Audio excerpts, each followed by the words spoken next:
Last semester, we're going to dive right in doing some this was everybody's favorite chapter. We're going to do some factoring, work with algebraic fractions.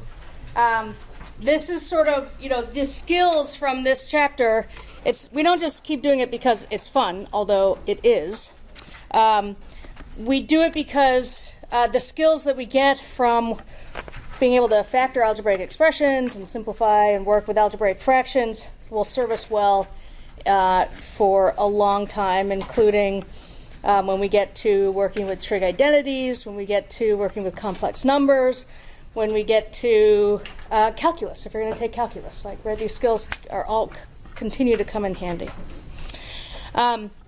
These are practice exercises because we're covering a bunch of sections, but it is review, so it looks like a lot. Although if you look through the material, it's just the first few pages, maybe, that we're going to get through today. Say 9 pages, I guess, something like that.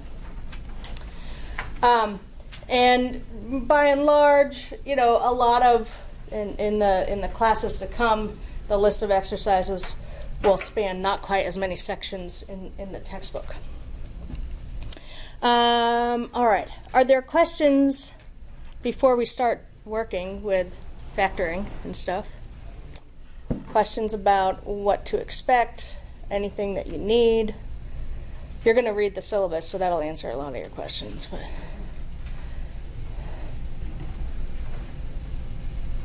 okay. All right.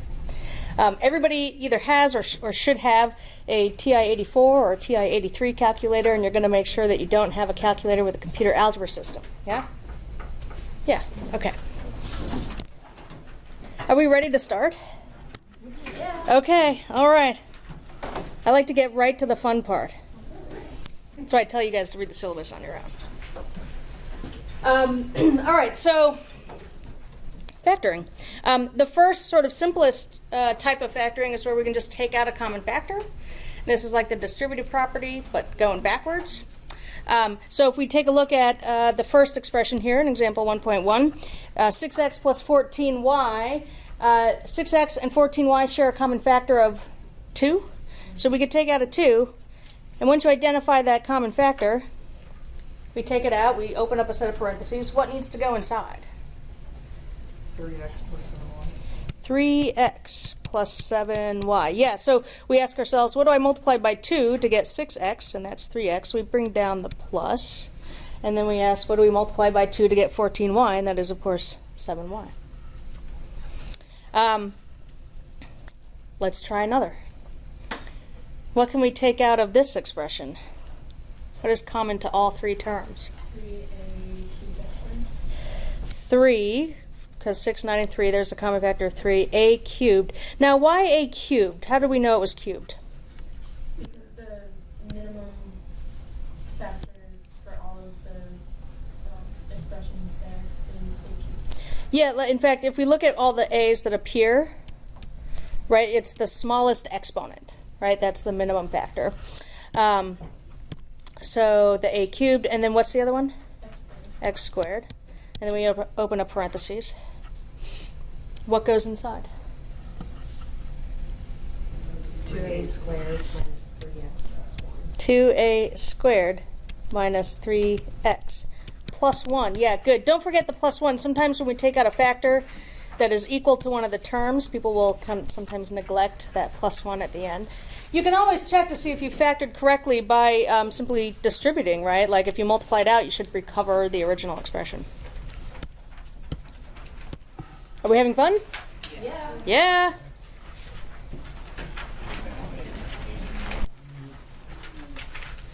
All right, so moving on, our next sort of factoring situation is where we encounter a difference of two squares. It's really important that it is a difference of squares that we are subtracting inside. A sum of squares is, in general, not factorable, but a difference of squares always is, and it will always factor thusly. So if we use this formula, or this fact, to help us out here, to factor these. Now, right in the beginning, first example, part A, 1.2. You look at that, those are not squares. It certainly is not a difference of squares. 72 is not a perfect square, nor is 2x squared. So this really illustrates one of the principal truths to factoring is always go for the simplest thing first. Always look for a common factor before you do anything else. And if we take a look at this expression, we could take out a 2. What goes inside? X squared. Minus 36. Minus 36, yeah. Now, x squared minus 36 is a perfect square, or a difference of squares, because 36 is a perfect square. So I'm going to keep going, and again, I'm going to bring this factor of 2 down that I already took out.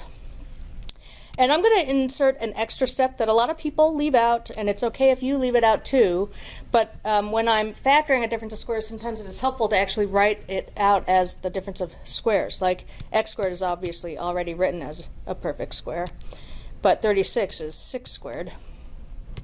And this will help me identify what needs to go in the next set of parentheses.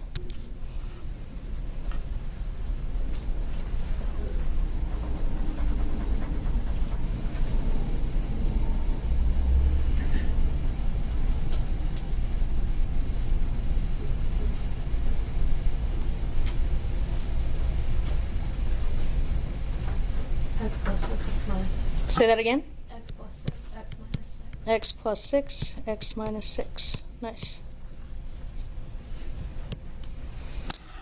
All right, let's do another one. X to the 4th minus y to the 4th. These are perfect squares. They're also perfect 4th powers, but they're perfect squares. In fact, anything that's raised to an even exponent is a square.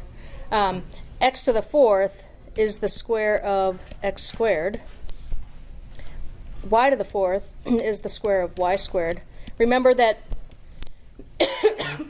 with our rules of exponents, if we raise an exponential expression, raise a power to a power, you multiply those powers. That's why all we need is for the exponent to be even to be able to write it as a perfect square.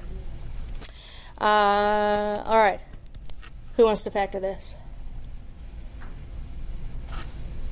X squared plus y squared times x plus y times x. Wait, don't combine steps. X squared plus y squared. Times x squared minus y squared. X squared minus y squared. And then Alex is thinking, well, this is a difference of squares, right?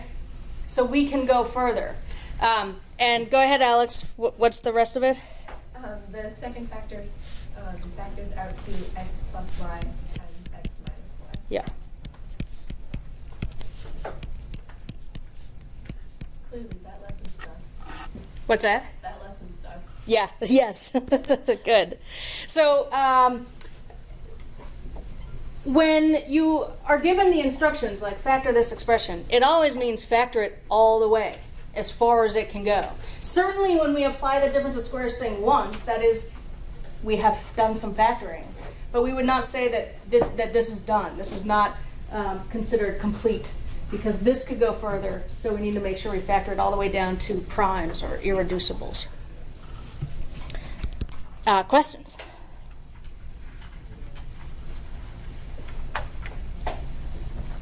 Okay. All right.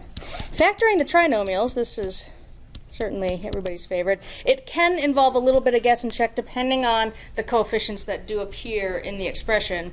When the leading coefficient is 1, what we call a monic polynomial, so like this guy, x squared plus 7x plus 10, it's a 1, x squared. That's usually the simplest type of factoring situation.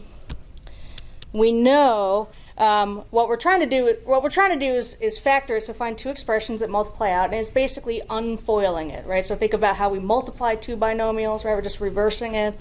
So we want to set up two parentheses. If we're unfoiling something, we know it's going to look like that in the end. We know that the first two things, this term and this term, have to multiply out to the first term. If I multiply two things and I get x squared, they need to be x and x. We know that the last two things, this term and this term, have to multiply out to be a positive 10. It's a positive 10 because of that plus sign there. And the tricky part is just trying to find the right factors of 10 So that when we FOIL this out to check, the outside-inside terms add up to 7x. When you're working with a monic polynomial, you really are just looking for factors of 10 that will either add up to 7, or if the product is a negative, that when you subtract them you get 7. So here we can see that 2 and 5 will work just fine, plus 5 and plus 2. And if you do a quick check,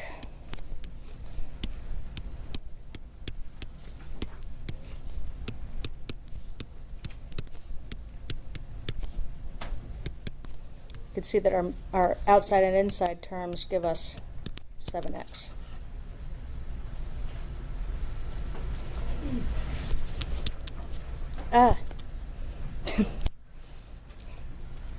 So when we're working with a monic polynomial, or even if it's not a monic polynomial but the leading coefficient is prime, that even makes it a little bit easier. Our next one is not monic, and the leading coefficient isn't even prime. It's 8, which means if we multiply out two things to get 8x squared, this is where some guess and check can come in. It's either going to be 1 and 8 or 2 and 4, right? Those really are our only choices. What helps us here, of course, is that this guy is a plus 3. Not that I just love 3s and all, but it's prime. So I know that the last two terms are going to be a 3 and a 1. I also know they're either going to be both plus or both minus because it's a positive 3. And this middle term is a positive. So I'm going to go ahead and say there's got to be plus 3 and plus 1.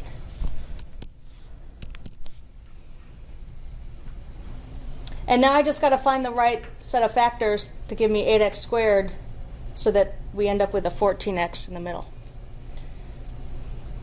So if I tried 8x and x, notice that this will give me, the outside gives me plus 8x, the inside gives me plus 3x. That doesn't work because that gives me plus 11x, right? Worst case scenario, why is my undo not working? Well, that's annoying. Worst case scenario is, we go down. There's only a finite number of options you have to get that 8x squared. So I'm thinking it's probably going to be 2 and 4. The question is, which one goes where? 2x plus 3, 4x plus 1. 2x plus 3, 4x plus 1. And this gives us plus 2x plus 12x. And that gives us the plus 14x. Huzzah! Yay!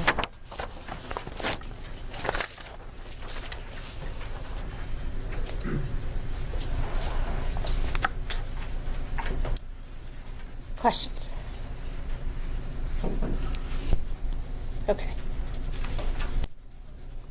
Can you guys believe we've only been doing this for 15 minutes? Time flies. Or goes slowly. I don't know.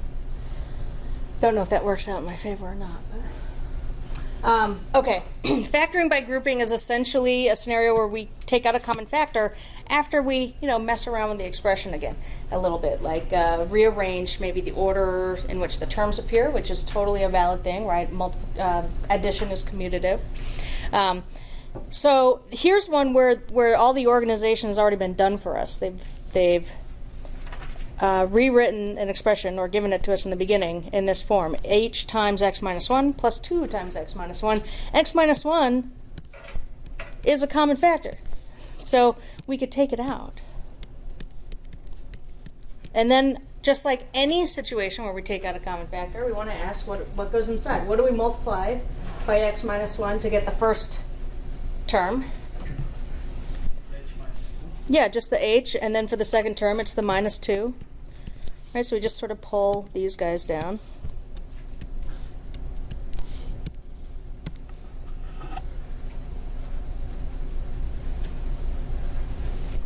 Sometimes we have to do a little bit of work before we're ready to sort of recognize what that common factor is. And if we look at example 1.5, 3x minus 3y plus ax minus ay, well, think about grouping it in this way. first two terms and the last two terms. The first two terms, we could take out a 3. And if we take out a 3, then what's left inside is x minus y plus, bringing this plus over. In the last two terms, we could take out an a, and what's left is x minus y. So now, after a little bit of messing around with the expression, we're kind of back to a situation like the last example. We could say, all right, x minus y, this is definitely a common factor. So if we take out x minus y, what goes inside? 3 plus a. 3 plus a.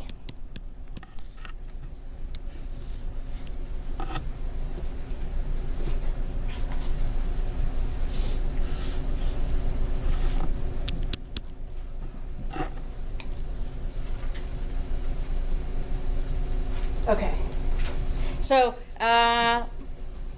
moving along. The sum and the difference of cubes.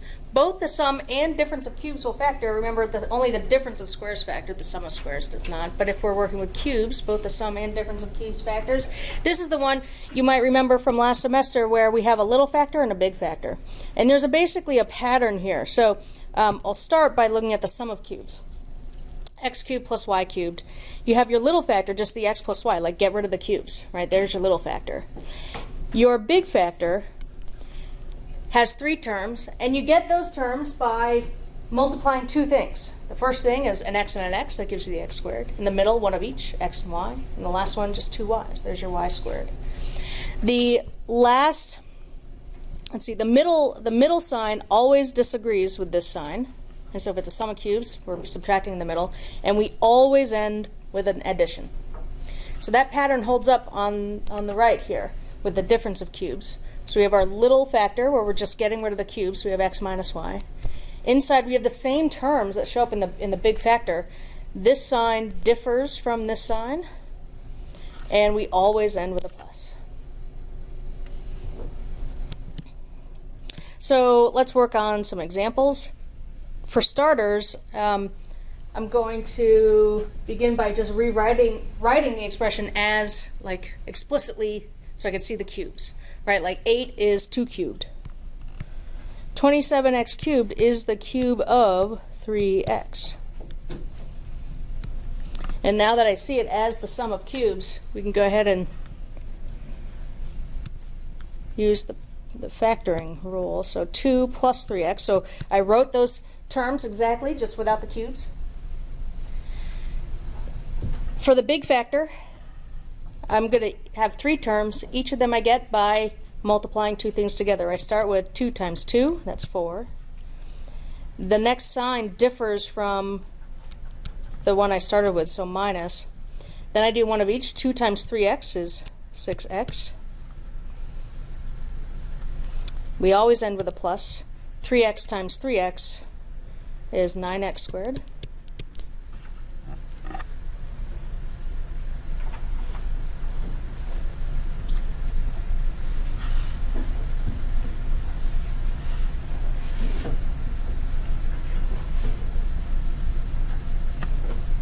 Huzzah!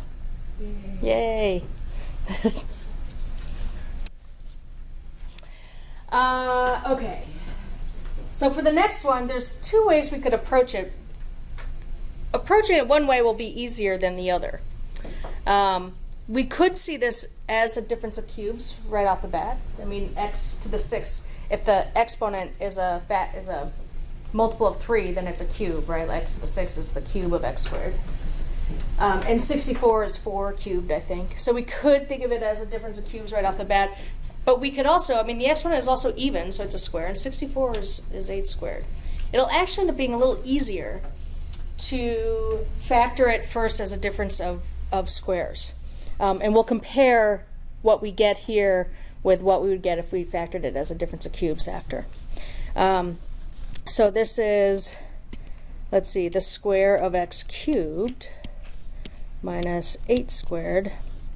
And so that means we have x cubed minus 8 times x cubed plus 8, right? Did I do that right? Okay. But now each of these, I mean, x cubed is obviously a cube, right? And 8 is 2 cubed. So each of these we can factor as first a difference of cubes and then the other one's a sum of cubes. So the first one will be what? X minus 2. And then what goes in the big factor?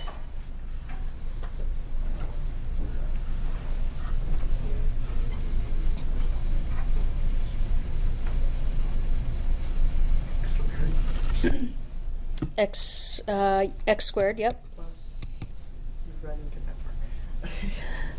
Plus 2x. 2x Plus 4. plus 4, right? So x and x, then an x and a 2, and then a 2 and a 2.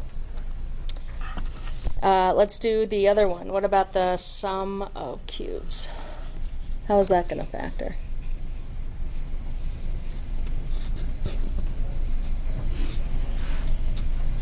The same, except just switch to the negative.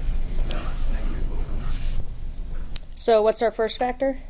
x plus 2. X plus 2. And then inside? It would be x squared minus 2x plus 4. Yeah. So there we are.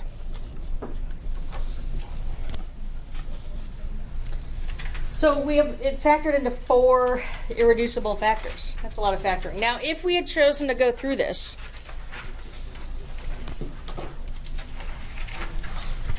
I'm going to do this right on the bottom of this page, but if we had chosen to go through this and viewed this x to the 6 minus 64 as x squared cubed minus 4 cubed, and just factored that difference of cubes, we'd get, let's see, x squared minus 4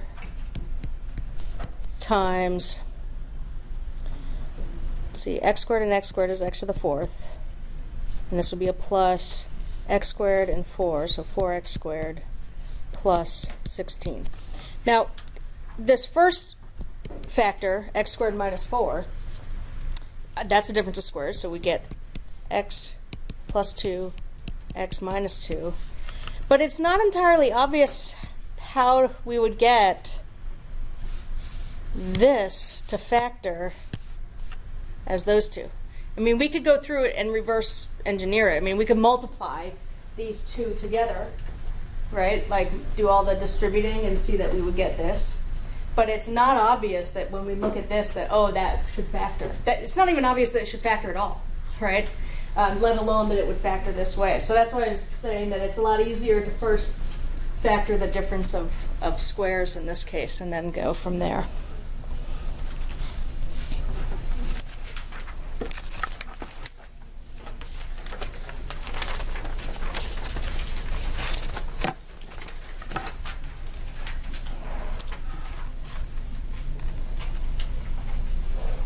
Okay. Should we keep going?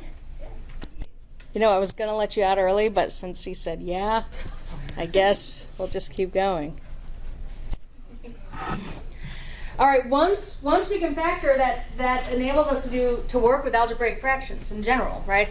And we'll start just by simplifying or reducing fractions. Now, if we think about how we worked with like regular numerical fractions, like 15 over 24 or something, one way, in the way I usually go about reducing, is I say, okay, well, how can I factor these, right? 15 is 3 times 5, 24 is 3 times 8, and as long, whenever I get a common factor, I can cross them out, I can cancel them, and then I get 5/8. The way we might reduce numerical fractions in this way is completely analogous to how we'd approach it with algebraic fractions. So we begin with factoring. We have to. We have to be able to sort of see what factors we have present. So in example 1.7, we're going to start. Let's unfoil the top. What do we get?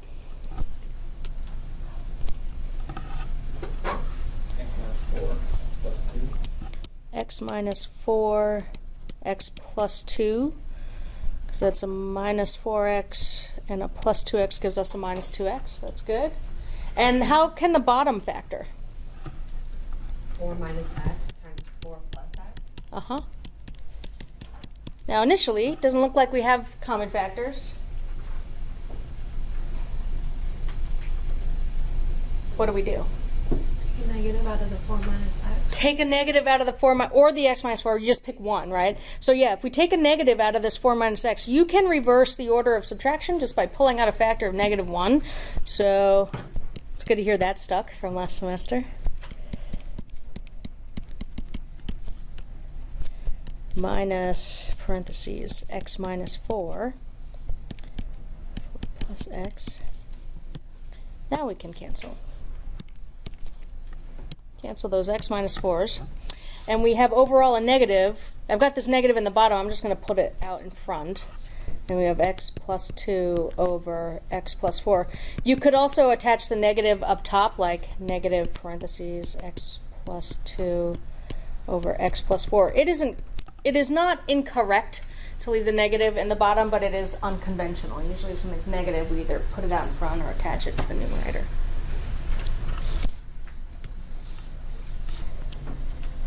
Let's do another one.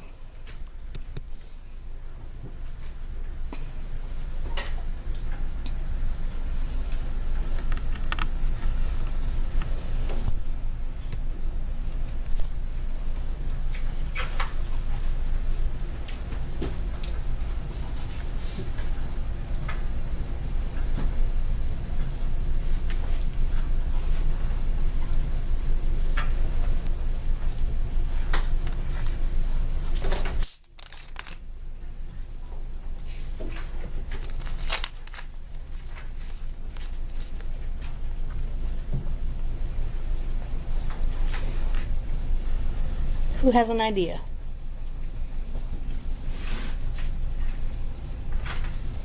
Y minus 2, Y minus 2.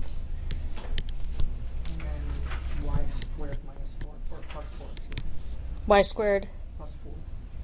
Or, Nope. no. We just did a difference of cubes. It's a difference of cubes, yep. So would it be y squared plus 8y? Or no? Close. Y squared plus 2y Plus 2y plus 4. plus 4. Yep. Okay, I got the 4. You got the 4 in there, yep. And I don't know if anybody's sitting there banging their head about how we might unfoil the bottom, but I think we could probably stop now because, first of all, I don't think it will unfoil. And even if it did, it doesn't matter because we're going to cancel it out anyway, right? So we just get y minus 2. This is why we call this simplifying, by the way. I mean, if I needed to evaluate an expression for some given, value of y, I'd much rather do it in this expression than in that expression.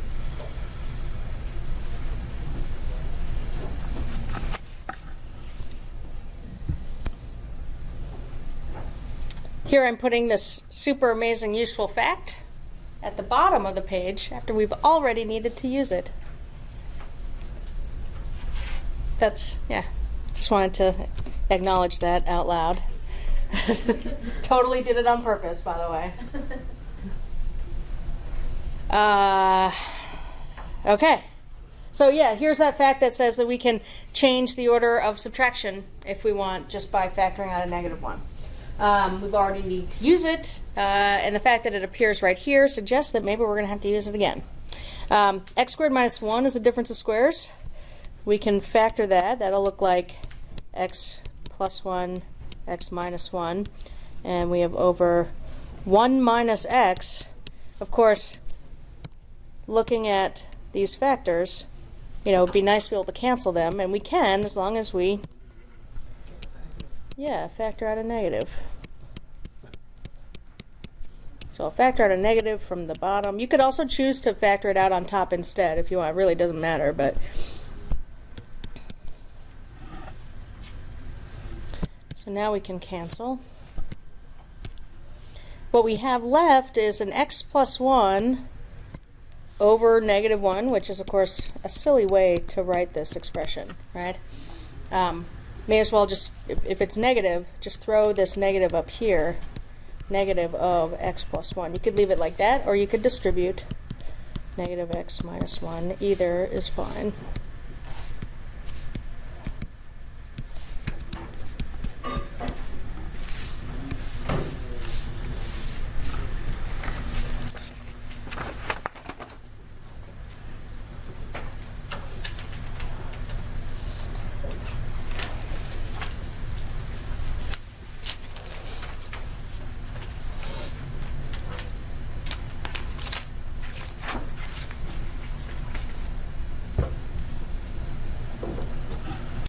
Ready for some more? Yes. All right. If we, knowing what we know about how to, simplify fractions, multiplying is really just remarkably similar. We start out both processes by making sure that everything's factored, and then we just cancel what we'll cancel. When you're multiplying fractions, you make sure you write the expression as a single fraction, because you didn't begin with a single fraction in the first place, I guess. With division, you begin by writing it as a as a multiplication. If you're dividing by some fraction, you're just going to flip the second fraction and multiply instead of divide, right? Multiply by the reciprocal. Let's begin. We start by whipping into a frenzy of factoring.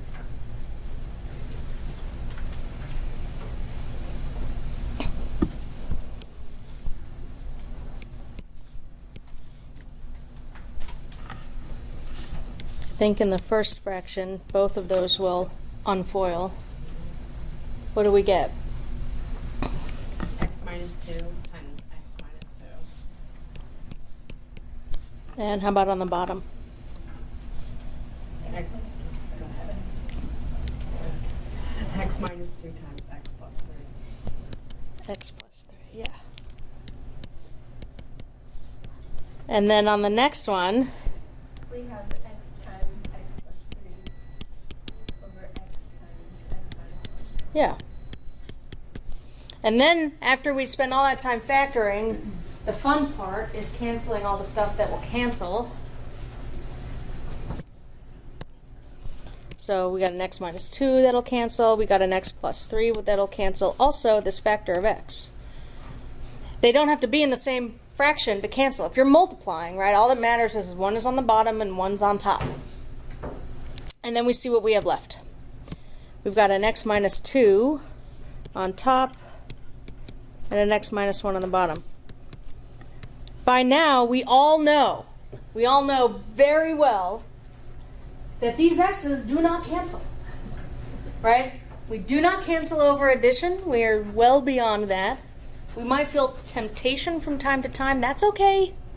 Just don't act on it.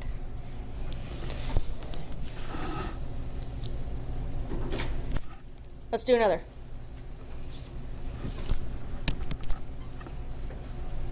Who wants to have a go at the first fraction?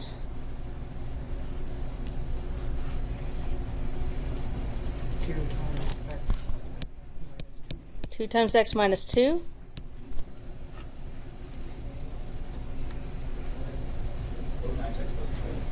Four times x plus 3. What's going on the other side? 2x minus 5.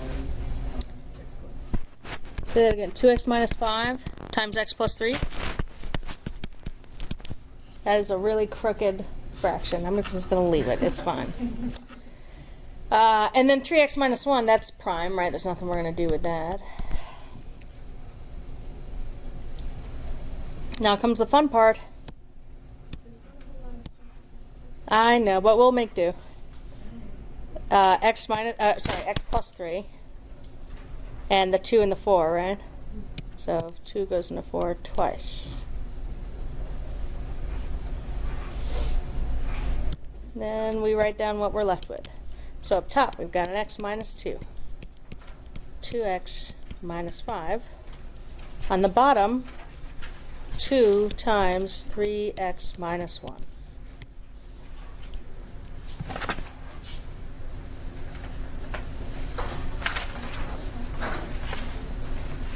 What's that? I was hoping to cross both. I know, that's, I'm a big fan of canceling.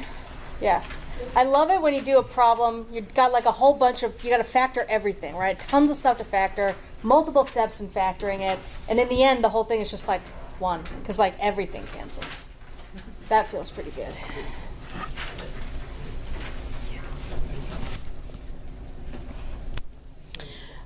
So the ones on the next page are division problems. So I always start just by rewriting it as a multiplication problem. Now some people will rewrite as multiplication at the same time that they start factoring, and I won't discourage you from doing that. I just know that when I do that, if I try to do them both at the same time, I will often like factor and forget to flip it over.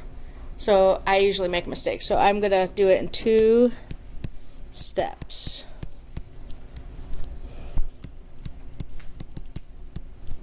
And now I'll start factoring. Nothing to factor in the first fraction.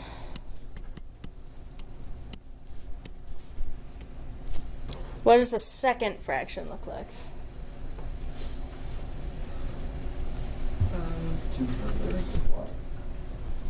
On the bottom? Yep. 2 times x plus y. And what do we have on top? 3 times 2x plus 3y. 3 times 2x plus 3y. Or 5y. Or 5y, yes.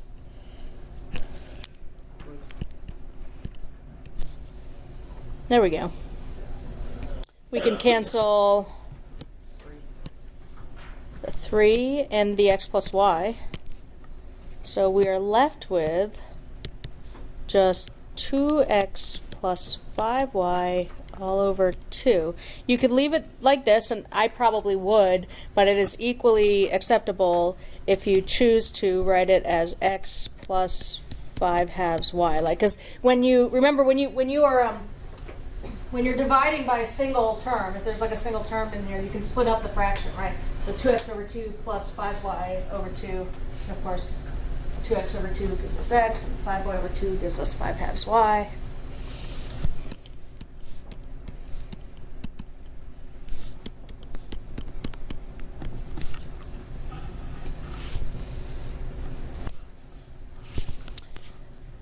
One more? Okay. All right, so another division problem. Again, I'm going to start just by rewriting it as a multiplication problem by flipping over that bottom fraction. So we have x squared minus 9 over 4x squared minus 9 times, and then 2x squared plus x minus 6 over 2x squared minus x minus 15. I cannot emphasize enough how important it is to recognize that nothing that we are looking at right now is factored. Right? We're adding and subtracting these terms inside the fraction. So we cannot cancel the 2x squareds or anything like that. This is why our first step is always just make sure that we factor things out. So x squared minus 9, how does that factor? X plus 3, x minus 3. How about on the bottom, 4x squared minus 9? 2x minus 3 times 2x plus 3. Uh-huh. They're both difference of squares.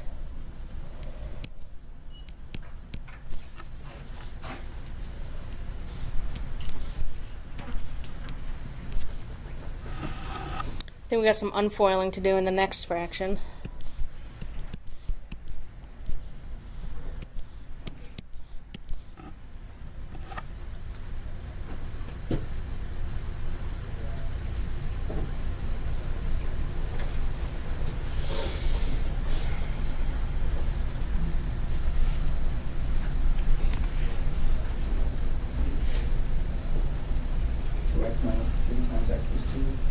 That's on top. 2x minus 3 times x plus 2. Yeah, I mean, we're helped out a little bit with these unfoiling because 2 is at least prime, right? So we know we're going to have a 2x and an x. Minus 3x plus 4x. Let's give us a plus x. Great. And how about on the bottom?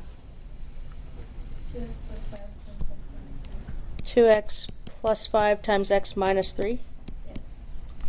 So this is a plus 5x minus 6x, which gives us the minus x in the middle. Now comes the fun part. So x minus 3 and x minus 3. 2x minus 3 and 2x minus 3. I think that's it. We are left with, on top, x plus 3, x plus 2, and on the bottom, 2x plus 3, 2x plus 5. Now, when you're done, I leave my answers like this, and I guess I probably could have pointed it out earlier, like in example 111 as well. You might choose to like FOIL out the top and the bottom, to expand those out. There's just no reason to, really. It doesn't get us anything, and in some ways just provides us, an extra step, provides us an extra opportunity to maybe make an error. I pretty much always leave it factored.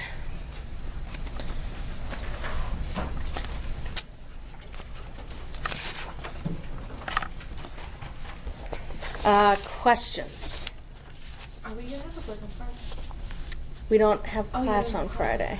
You mean on Wednesday? Yeah. So that's a good question. And in fact, so this is as far as I want to get for new material today. So we are going to have weekly quizzes. The question is, do we want to start this week or next week? Next week. Next week? I vote this week. So if we have a quiz on Wednesday, it will cover just what we've talked about today, and you'd be in good shape if you were able to kind of work through these exercises. Does anybody not have the book yet? That basic technical mathematics so I can put a PDF of the practice exercises from this chapter. You'll need to get one, either rent one or share one with somebody eventually. It is the same book that we used last semester. Yep. So the advantage to having the quiz this week is that it'll just cover what we did today. The advantage to having the quiz next week is, I guess, that it's next week. It's not right away. It would cover more material, though, because it'll also cover what we do this Wednesday and next Monday. So why don't we do a show of hands? Who would prefer a quiz this Wednesday? Wait. Who would prefer it next Wednesday? Looks like it's this Wednesday. Okay. The quiz, if you have not had a class with me before, or if it's been a while since you've had a class with me, just as a reminder, could I just keep your attention for 2 or 3 more minutes? We're definitely not running late. So the quizzes will have no more than 4 problems. They're not designed to be long, right? It's just designed to kind of help us keep up with the material. I will post a PDF today. If you don't see it, but when you log on later, email me. You won't be bothering me. Send me an email. My email's on the syllabus. And remind me, Rachel, you said you'd post that PDF. So if you don't have the book yet, there'll be a PDF just with the exercise pages, so you can do the exercises. These are ones that you'll turn in, by the way. I don't grade them. You'll read all about this in the syllabus, but they're not graded for correctness. They are graded for completion and that you did it, which means I'm also looking for more than just an answer necessarily. Some of the problems don't have much work, but I assign odd numbered problems specifically because the answers are in the back, right? So I don't want to just see what the answers are. I just want to see that you kind of worked on them. So if you've been able to work through the exercises, you'll be in pretty good shape for Wednesday's quiz. Quizzes I always give at the end of class, and the reason I do that, so we start off the class right away, new material. We break for some questions on quiz material, and then we take the quiz. And the reason I do the quiz at the end is because if you need a little extra time, that's really easy for me to accommodate if we do it at the end. Whereas if we did it at the beginning, I'd have to sort of call time at some point so we can get to material. Okay. And any other questions? Okay. Thank you, everybody.